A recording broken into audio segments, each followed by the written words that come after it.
Oi, galera! O tema de hoje é sobre a insegurança e o quanto ela não é inerente ao ser humano. E que ela tem muito mais a ver com representações sociais, com impressões sociais e pressões sociais, do que realmente algo fisiológico, né? De nós, né, Exatamente. pertencente. Eu acho importante começar trazendo a pauta de que a insegurança não faz parte de você. Ela não pertence a você. Ela é um sentimento que Exatamente. você está sentindo momentaneamente ou constantemente, mas que isso não te define. Isso não é teu. Então, estar inseguro com algo, você tem como mudar essa insegurança. Essa insegurança tem como não fazer mais parte de si, né? Então, é muito bom essa informação porque eu acho que dá uma tranquilizada de saber que eu não sou isso. Eu não sou esse sentimento, eu não sou essa sensação e eu não sou, consequentemente, esse medo, né? E o medo, sim, é inerente. A gente tem o medo fisiologicamente Exatamente. pertencente a nós mesmos, até como uma fuga, né? Um modo de defesa do próprio corpo, do ser humano. Só que nos tempos que a gente está, vira um modo de defesa não muito necessário em algumas situações, mas se torna pertencente às sensações justamente por conta das pressões sociais. E pelo medo de tomar decisões, pelo medo da opinião dos outros, pelo medo do julgamento não só dos outros, mas do seu julgamento de si próprio, sabe? Então, acho que é uma pauta muito importante da gente falar, porque a insegurança está presente em todos nós. Exatamente. E eu acho que o medo, além dele ter reações fisiológicas, então eu fico com o coração mais acelerado, eu suo frio, eu sinto eu tenho uma sensação, um receio dentro de mim. Além de todas essas emoções e sensações fisiológicas, a insegurança, ela vem a partir do medo. Do medo de quê? O medo de algo novo. O medo de algo não controlável. Eu me sinto, é igual o exemplo que eu falei outro dia. Eu me sinto insegura, coisa besta. Nunca é besta. Não, mas o que eu vou trazer? Eu me sinto insegura de entrar no elevador. Porque Sim. eu tenho medo do elevador cair. Então, a insegurança, ela é gerada através de um medo que você sente de algo que vai acontecer. E o medo, não necessariamente, ele precisa ser real. Eu posso ter um medo irreal. Eu posso ter um medo de algo que eu tô projetando no futuro. Não é obrigatório que esse medo vá me fazer... Por exemplo, eu morro de medo de avião. Tem muita gente que tem muito medo de avião. Aqui a gente não tá falando de patologias. Sim. Não A gente não vai estamos entrar entrando na pauta sim, patologias.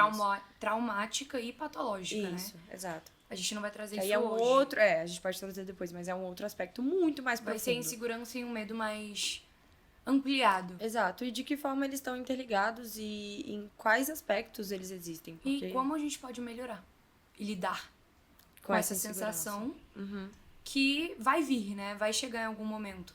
E você tava falando do medo, da incerteza, né? Que geralmente é uma coisa que você nem sabe se vai acontecer, você tá projetando isso, idealizando. Eu acho que a maioria dos medos estão ligados a coisas que nem vão acontecer. E que a gente tá literalmente botando na nossa cabeça porque ou outro alguém falou, ou outro alguém poderá falar, ou pode dar errado, ou enfim. E é sempre para um lado negativo, né? A gente tem essa predisposição a sempre pensar numa consequência voltada para um lado do dar errado. Porque, cara, se a gente for parar, tem tudo 50% de chance. Então, tem tanto a chance de dar certo, que é o que a sua expectativa vai ser suprida, e tem tanto a chance de, não vai sair como planejado. E saber levar isso de uma maneira mais tranquila mesmo, de entender que, cara, como que eu posso lidar se não sair como eu planejei? Como é que eu posso me deslocar dentro dessa incerteza? Sabe? E entrando principalmente na pauta da opinião do outro, quem sempre vai arcar com as consequências das nossas escolhas somos nós mesmos. Então, assim, não tem como você deixar o outro pegar as rédeas das suas decisões, da sua vida, sendo que o outro não vai arcar com isso. O outro pode sim apontar o dedo, julgar e opinar sobre, mas em nenhum momento ele vai estar arcando com a consequência das suas escolhas e das suas opções feitas. Quem vai arcar com isso é você. Então, acho que a gente tem muito que sempre diferenciar nesses momentos de insegurança e de se importar muito com o que o outro vai pensar. Cara, a consequência é minha. É uma carga minha. O outro não tem nem o direito de interferir nesse tipo de decisão, né? E isso eu tô falando de uma decisão não em conjunto, mas uma decisão subjetiva, pessoal. Uma decisão que é só sua, assim. Exatamente. Trazendo esse lugar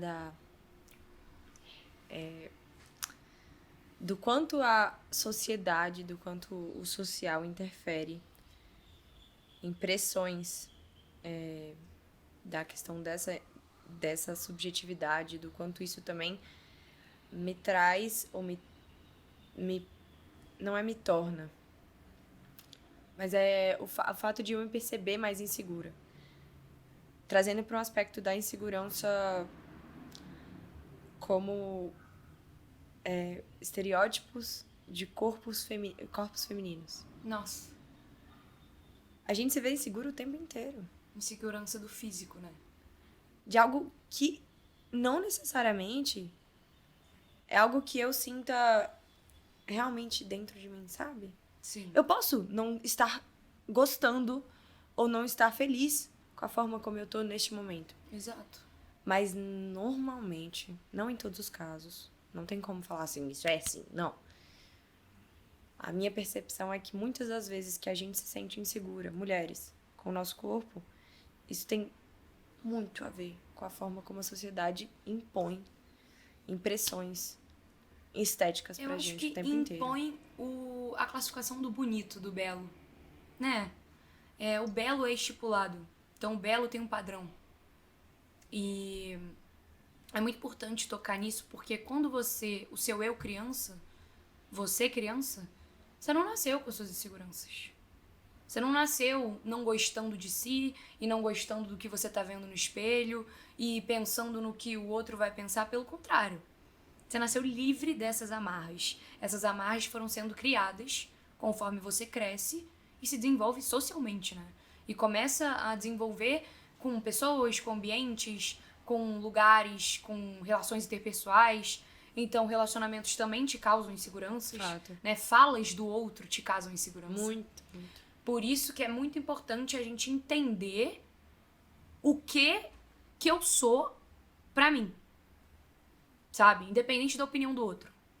Porque se a gente estabelece os nossos valores, estabelece quem eu sou, não no fato de saber tudo que se é, mas no fato de aceitar e gostar de si, independente da opinião alheia, é mais difícil que te afete essas imposições, né? Porque, cara, nem é sobre magro, gordo e feio e bonito. É sobre literalmente um padrão estipulado, né? Então, a mulher brasileira tem um padrão, que é o bundão, o colchão e a cintura fina. Então, é um corpo que, cara, não é todo mundo que tem esse corpo.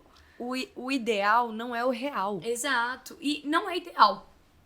O ideal imposto pela sociedade. Exato. Não é o ideal, cara. Não é. Assim, não existe o ideal. Inexistente essa Não perfeição buscada. Ela é inalcançável.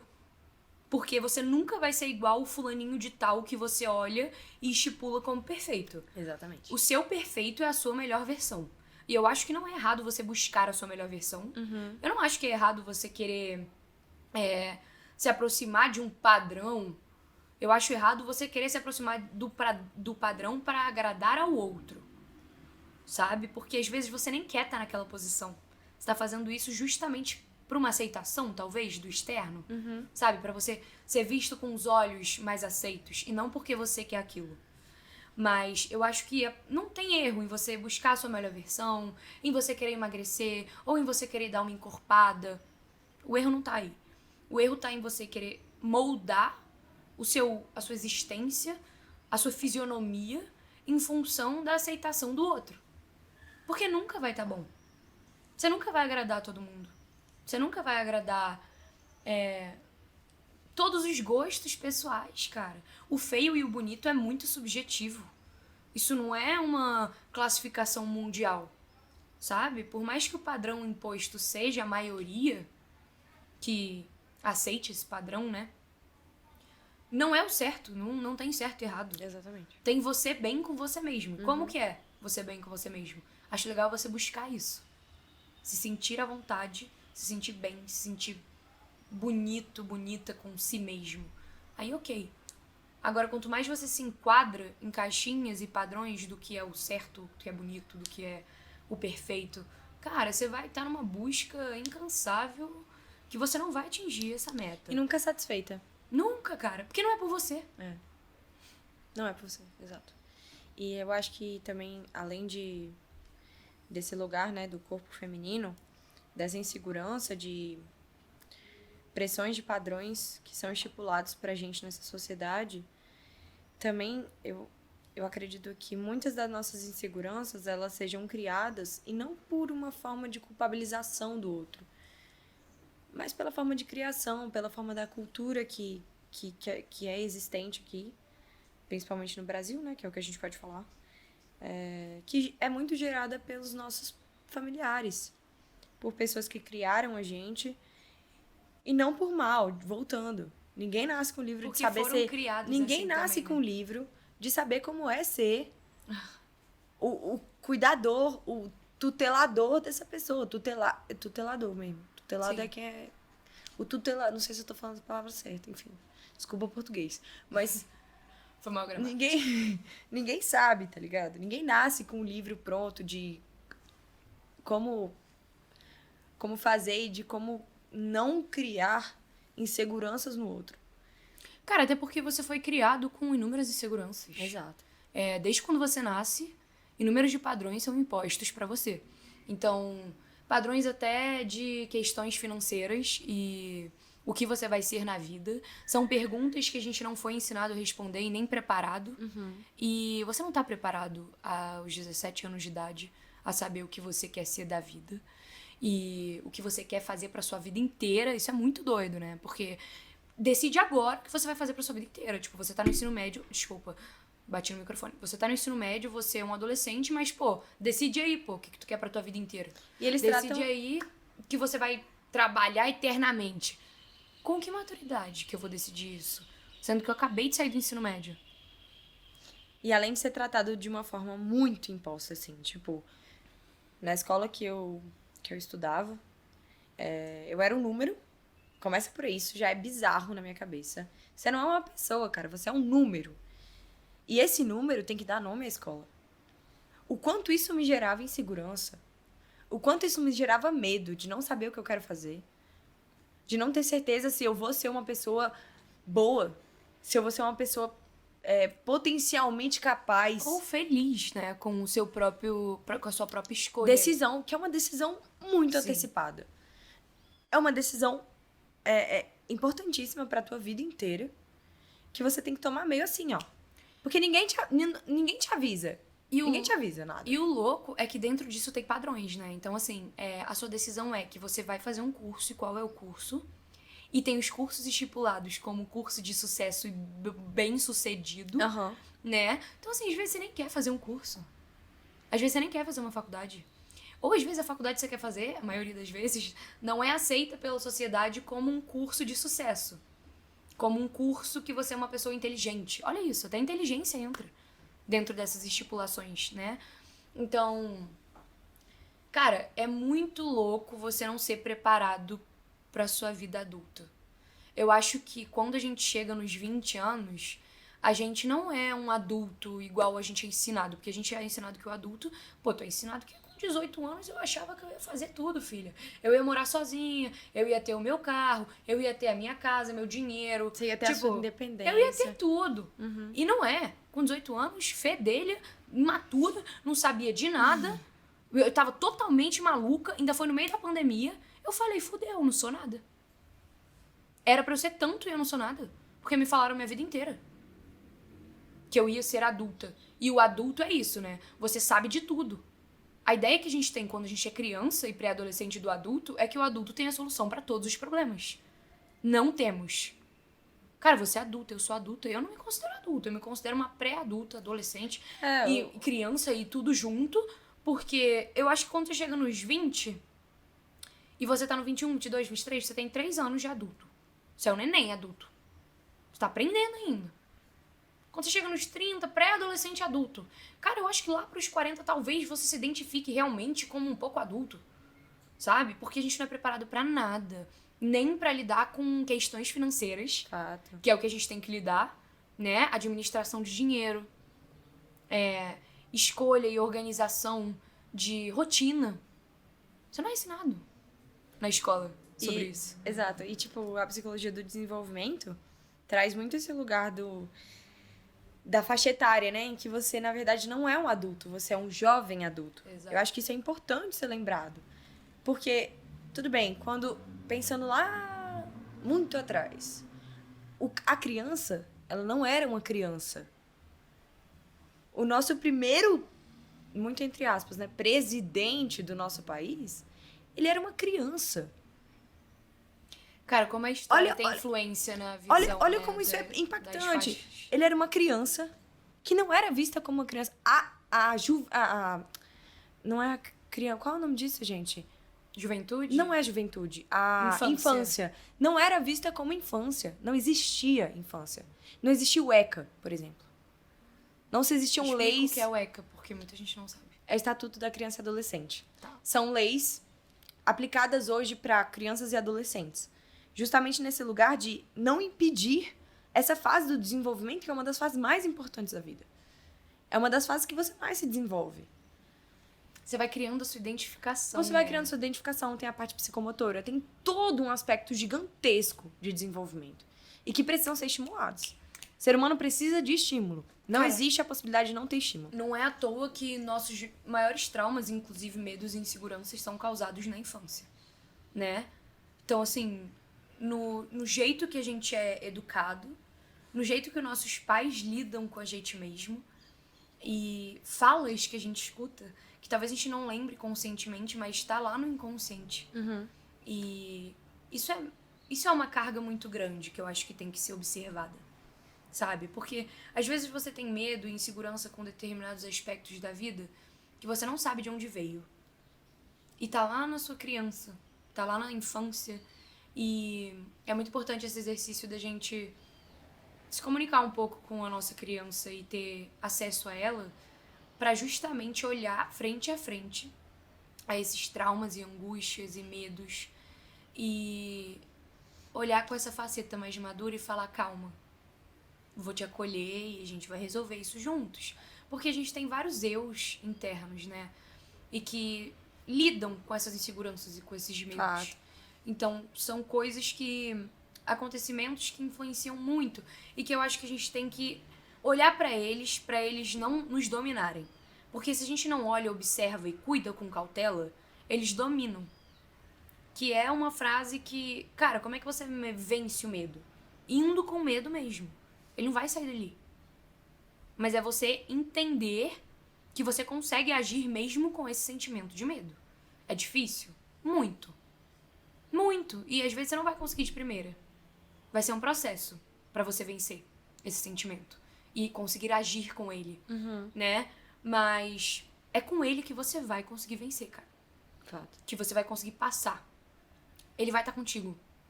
Mas ele não te domina. Ele não controla as suas decisões e ações. Se você trabalha isso em você, né? Óbvio. Então, assim, eu acho que o ponto de opinião do outro é uma coisa que é literalmente trabalhar o foda-se. E é o foda-se no lugar de, cara, pô, tu não tem a minha vida, tu não vai arcar com as minhas consequências. Sabe? Se você tá pensando é um problema teu, porque a gente julga pra caramba, cara.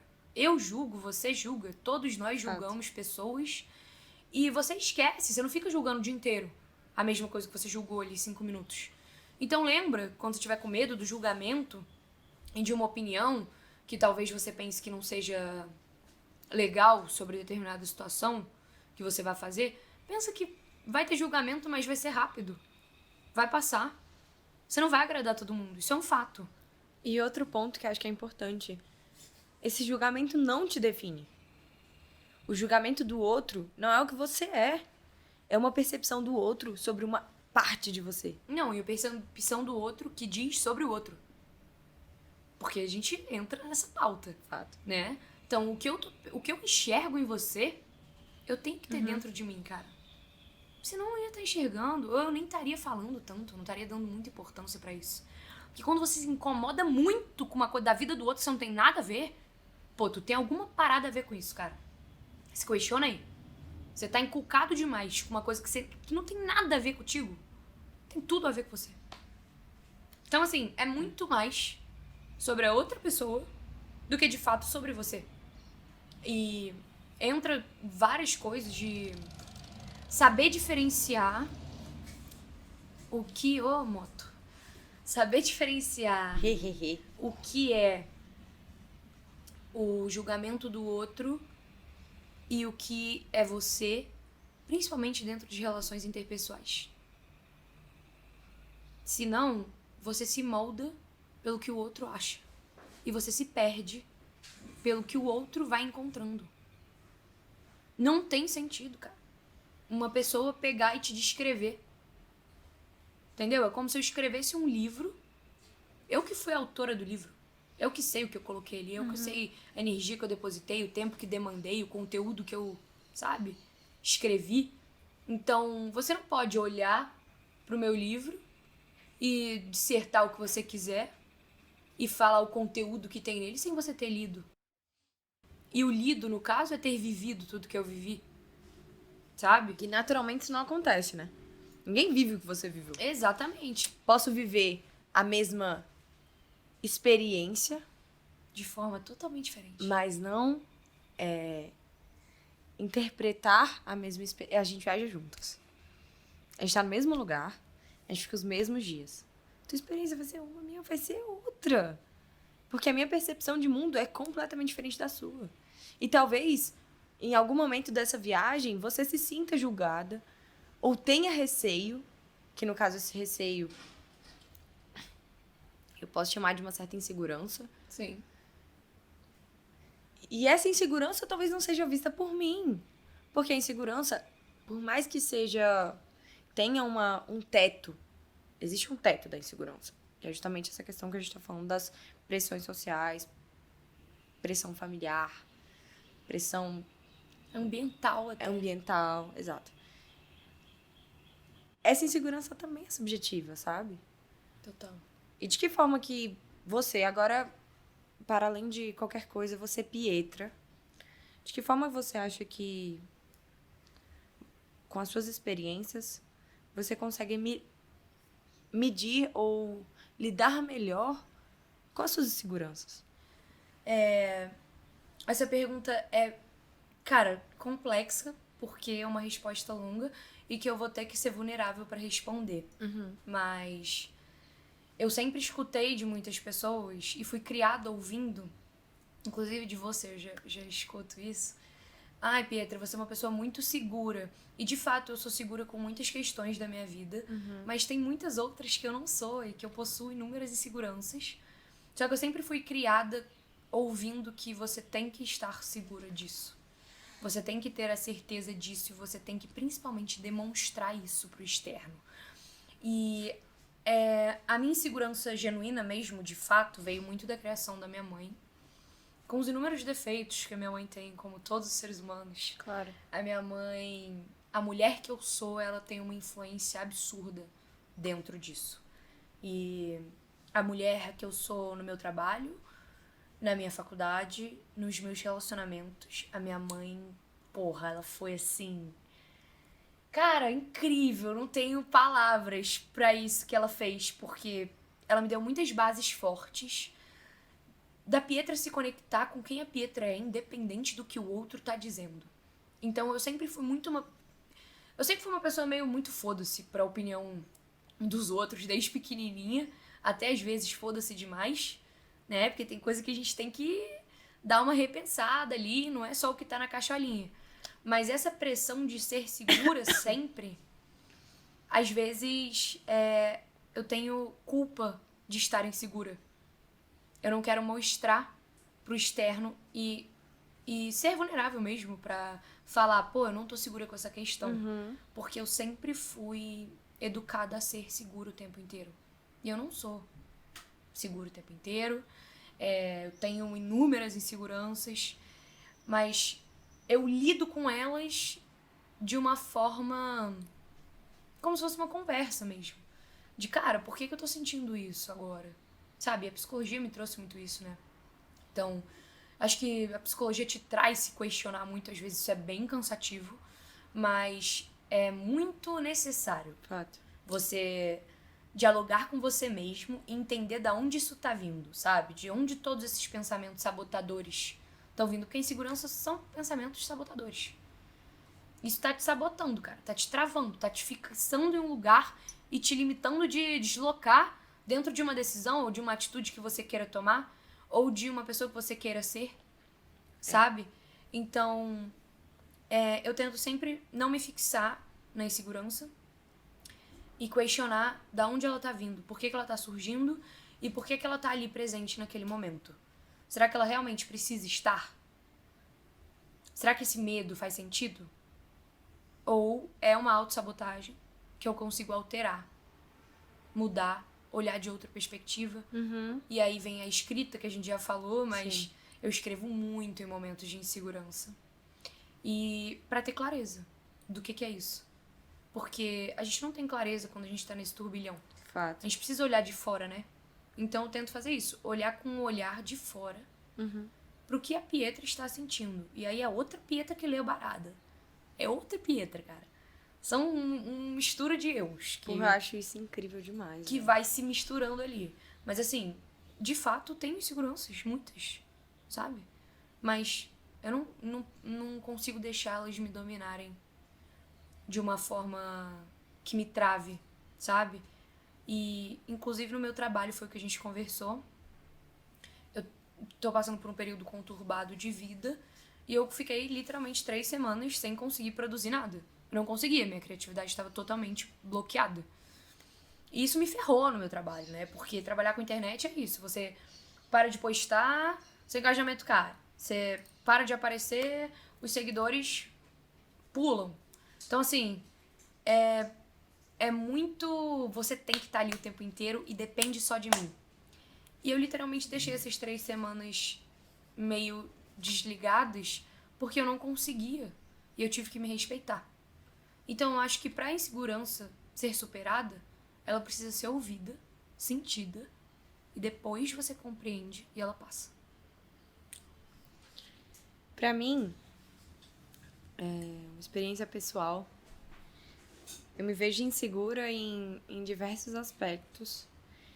E muitas das vezes, a minha dificuldade de falar não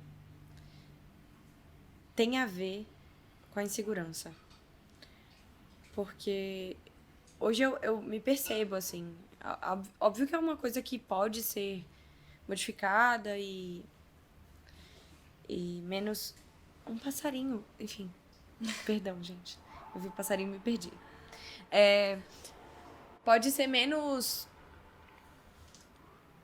pesado pra mim. Mas hoje uma das maiores inseguranças da minha vida é de que forma os outros vão me perceber. Isso é uma bosta.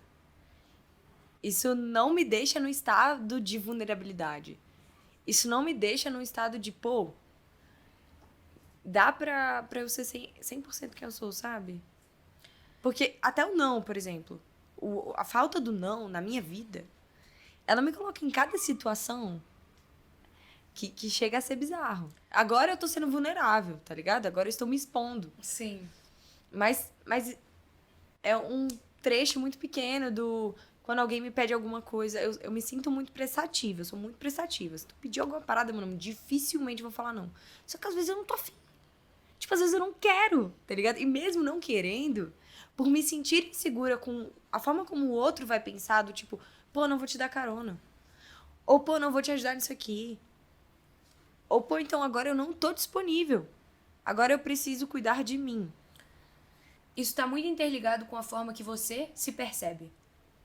E com a forma que você lida com você mesma.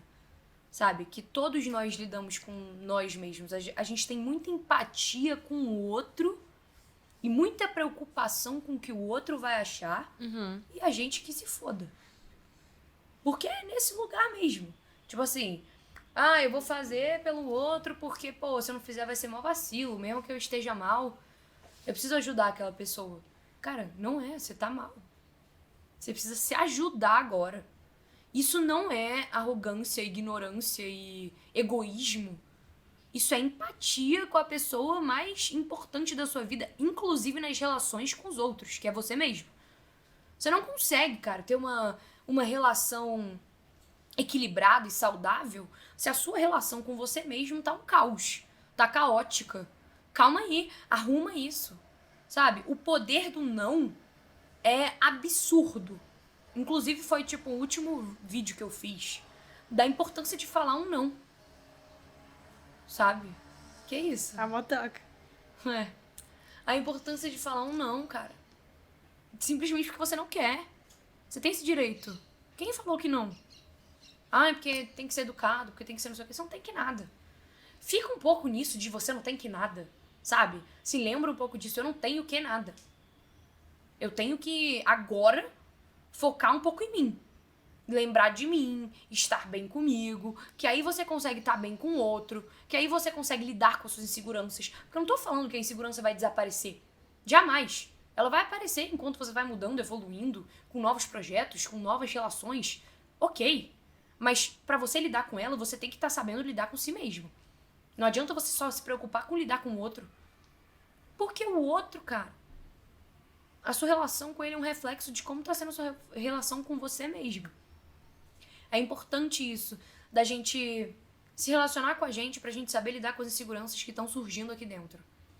Não tem como apagar isso, sabe? Se permitir ser vulnerável com você antes de ser com o outro. Senão você não vai conseguir a vulnerabilidade com o outro, se você não for com você. A insegurança, se você não olha pra ela, ela vai permanecer ali. E olhar pra ela, cara, é olhar pra você. Sabe o que eu tava pensando? Que muitas das vezes a gente, através da insegurança, modifica a nossa forma de ser, modifica a nossa percepção sobre a vida, a nossa percepção sobre o mundo, pra se adequar a alguma coisa que é irreal. É como se você se moldasse. Você se molda o tempo inteiro. Você se molda o tempo inteiro pra agradar o outro, pra sair desse lugar de, pô, isso aqui as pessoas não veem como legal. Então eu vou me deslocar de algo que eu gostaria de ser ou de algo que eu sou. Ou de algo que você gostaria de fazer, né? Pra poder não atravessar uma parada que é sua.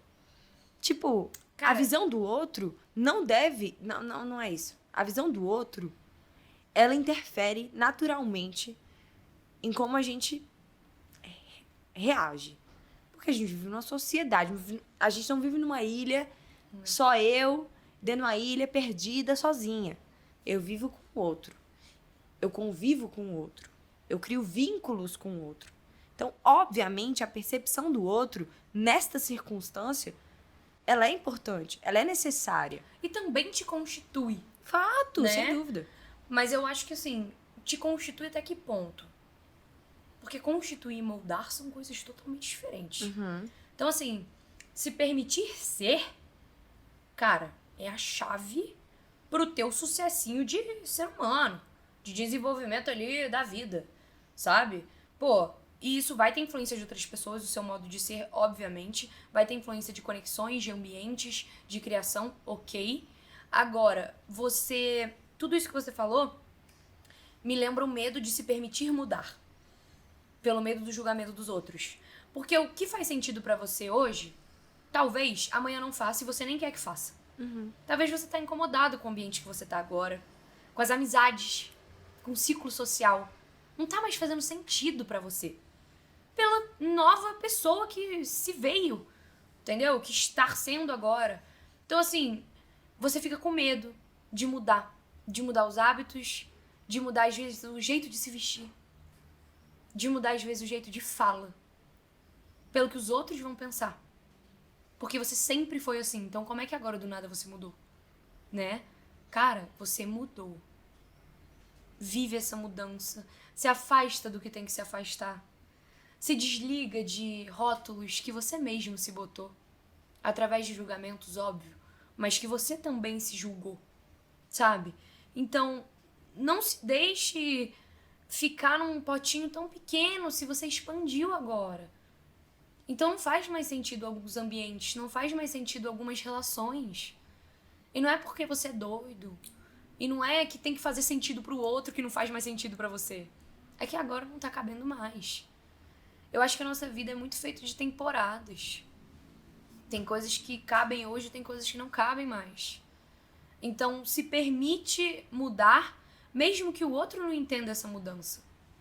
Quem é importante de verdade e gosta realmente da gente, vai estar ali. Saber encerrar algumas relações é necessário.